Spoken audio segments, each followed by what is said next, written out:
Oke lah, saya kan mau bertanya apa Pak? Ya, saya Kristen nih, Bu. Saya ingin mau tanya tentang salib. Iya. Antara penyaliban murid Kristus ya, Tuhan Yesus ya, muridnya itu. Ya, saya tanya, kenapa Penyaliban murid Yesus, maksudnya gimana? Antara si penyaliban, Petrus atau siapa sih yang disalib di balik? oh Rasul Petrus disalib terbalik ya. Nah, ya saya tanyakan, Tuhan Yesus kan disalib pun dengan diantara orang yang berdosa tetap salibnya di atas sama seperti Tuhan Yesus ya. Ketiga itu ada tiga dan penyaliban sebelumnya memang seperti itu. Nah, pertanyaan saya, kenapa si Rasul Petrus ini meminta untuk dibalikkan? Hmm. Nah, Kan seperti yang saya lihat sekarang kan, ada dalilnya bahwa dia merasa tidak pantas sama seperti Kristus karena dia merasa dia tidak semulia Kristus gitu. Makanya dia meminta kepada pemilik penguasa saat itu untuk membalikkan dia disalibkan secara terbalik. betul. Nah, yang mengganjal dalam iman saya itu Mengganjal dalam iman. yang menjadi ini pertanyaan ya, menjadi pertanyaan karena model salib yang dibalikkan seperti itu saya menyaksikan dari berbagai video-video ya, video-video bahwa salib yang terbalik itu digunakan oleh si iblis lah saya bilang. Mana ada iblis menggunakan salib terbalik? Ada Nggak, saya nggak nanya itu. Yang narasi Anda mengatakan iblis menggunakan salib terbalik. Iblis yang mana? Iblis kan menyalib siapa iblis? Saya tanya kamu. Enggak, di lambang di gereja iblis itu saya lihat di video-video Emang itu. ada gereja iblis? Ada, saya lihat. Iblis tidak punya gereja karena iblis tidak mendirikan gereja. Ini pun narasi salah kalau ada dibilang gereja iblis. Gereja itu mah para rasul. Kalau dibilang ada gereja iblis itu salah. Itu narasi yang salah. Iblis tidak mendirikan gereja. Hanya Jadi Yesus yang mendirikan gereja. rumah iblis lah itu yang menyerupai gereja lah gitu ya, tapi salibnya dibalik. Rumah iblis menyerupai gereja. Anda tahu gereja itu apa? Ya, seperti yang saya saksikan ya di sini ya, gereja itu memang kalau secara visi ya bangunan yang dibangun oleh kelompok yang percaya kepada Tuhan Yesus Kristus. Oke, bukan demikian. Bukan demikian. Jadi Gini ya. Jadi gereja itu adalah orang-orangnya. Kumpulan orang-orang yang dipanggil dari gelap menuju terang, itulah gereja. Di Alkitab ada dalilnya. Ya, gereja atau jemaat. Jadi gereja itu adalah orang-orangnya. Tempat bernaung gereja itu namanya gedung gereja. Jadi gereja dengan gedung gereja itu berbeda. Jadi kalau ada ornamen di gedung yang katanya yang ngakunya gereja dengan salibnya terbalik, itu tidak masalah. Itu juga bukan merujuk kepada Petrus. Itu bukan alasan. Tapi ada orang yang melakukan cocokologi. Kenapa? Akhirnya banyak orang-orang tersesat oleh setan membuat salib terbalik. Kenapa? Karena Petrus pernah menyangkal Tuhan dengan mengatakan, Tuhan sekali-kali janganlah hal itu terjadi padamu, penyaliban itu. Lalu Yesus bilang sama Petrus, enyahlah kau iblis, karena ada narasi Petrus menolak penyaliban, makanya Petrus disebut iblis sama Tuhan Yesus. Akhirnya orang-orang menyimbolkan yang katanya bangunan gereja itu menggunakan ornamen salib terbalik. Makanya ada narasi gereja iblis, sebab Petrus ini pernah dikatakan iblis oleh Tuhan Yesus. Gitu. Jadi seperti itu datanya yang di dalam Alkitab. nah, ya benar yang pokok pertanyaan saya itu aja, Bu. Kenapa sih Petrus harus meminta dia disalibkan, sementara orang yang berdosa di Golgota itu kan tetap aja salibnya tetap sama, karena salib mau seperti apa juga Kan ya. tadi udah dibilang, Petrus merasa tidak layak. Dia merasa tidak layak disalibkan sama seperti Kristus. Karena dulu dia pernah menolak penyaliban. Itu. Dia menolak penyalibannya Yesus. Makanya dia dikatain Yesus iblis. Itu loh, karena rasa tidak pantasnya itu dia disalibkan sama seperti Kristus. Makanya dia disalibkan terbalik.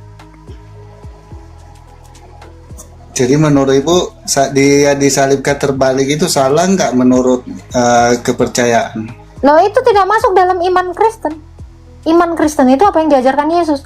Itu bagian dari kisah hidupnya Rasul Petrus. Itu juga nggak ada narasinya di Alkitab.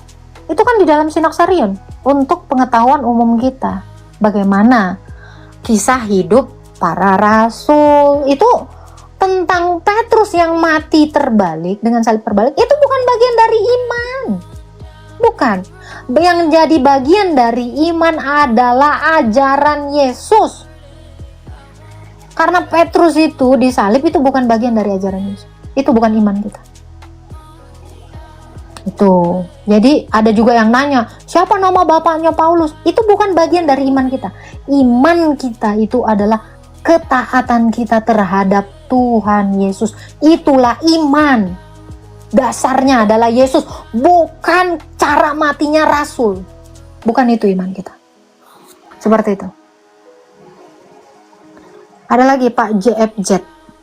Ya, udah, terima kasih Ibu ya. Tuhan memberkati ya Ibu ya. Tuhan Terima kasih. memberkati. Itu ya teman-teman. Makanya ada orang bilang nanti mati begini-begini. Kita tidak ada yang namanya sunnah rasul ya. Ini mungkin kalau teman-teman muslim kan punya sunnah rasul. Itu bagian dari imannya. Oten itu tidak ada sunnah rasul. Jadi kalau Rasul Petrus disalib terbalik, bukan artinya kamu ngikutin Rasul Petrus disalib terbalik. Bukan. Kita nggak punya sunnah itu. Karena Rasul itu pakai jubah, terus kita pakai jubah sehari-hari. Nggak ada, itu bukan bagian dari iman. Kita nggak ada sunnah-sunnahan. Jadi jangan lagi. Jadi kamu bisa membedakan mana iman, mana yang tidak iman. Gitu loh. Saya kasih tahu. Jadi kalau Tuhan Yesus itu makannya ikan, terus di tempatmu adanya babi aja, kan pasah kamu makan ikan. Nggak gitu iman, itu bukan iman. Jadi kalau Tuhan Yesus misalnya disalib, nggak pula kau harus disalib. Ya, iman itu bukan bicara tentang cara makan, cara duduk, cara berpakaian. Bukan korelasinya kamu berpengharapan terhadap Tuhan. Iman itu adalah pengharapan. Pengharapanmu terhadap Tuhan. Ya kali. Kamu sekarang pakai gamis, pakai jubah kayak rasul-rasul. Bukan itu iman. Ya, jadi bedakan iman dengan yang bukan iman. Kita nggak ada sunah-sunahan. Ya. Terus nanti, Kak, kan Rasul Petrus dia kalau sikat gigi pakai cotton bud, Kak. Kita juga ikut. Enggak, itu bukan iman. Bukan. Terus kan, Kak, kan Rasul Yohanes, Kak, dia ini, Kak, rambutnya segini, Kak, terus aku harus segini. Enggak, itu bukan iman. Bukan. Iman itu bukan bicara tentang itu, gitu loh. Iman itu adalah fokusnya pengharapanmu terhadap Tuhan. Terus kan, Kak, itu kan Rasul Yakobus waktu mau ke toilet kakinya langsung lompat dua-dua, Kak. Kita ngikutin. Bukan, itu bukan iman. Bukan. Itu tidak iman, sayang. Itu ya. Kak, kan Rasul Petrus istrinya satu, aku satu aja lah, Kak.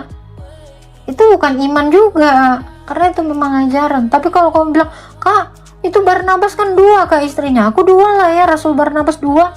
Jangan, itu bukan iman. Bukan, ya. Itu loh. Ini makanya aku bilang, kalian bedakan iman dengan yang bukan iman. Tuh. Ya. Iman kita itu fokus kepada Kristus. Tuh. Kak, Nabi Daud kan istrinya 100. Berapa tuh istrinya? Aku segitu juga ya. Itu namanya kau mengulang dosa. Siapa yang 1000 ya? Guntingnya 1000. Totalnya itu 100 itu. Siapa namanya? Rasul apa? Raja Salomo. Iya kan? Raja Salomo kan istrinya 1000. Berarti aku boleh 1000 kak. Kamu mengulang dosa namanya. Terus kau bilang, kak itu kan Rasul Lukas mukanya asam kak. Aku asam juga lah. Bukan, nggak gitu.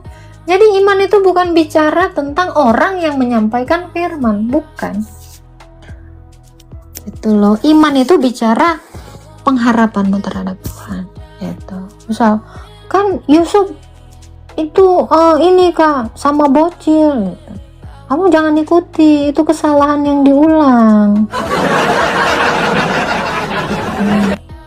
Jadi kalau Rasul Petrus juga itu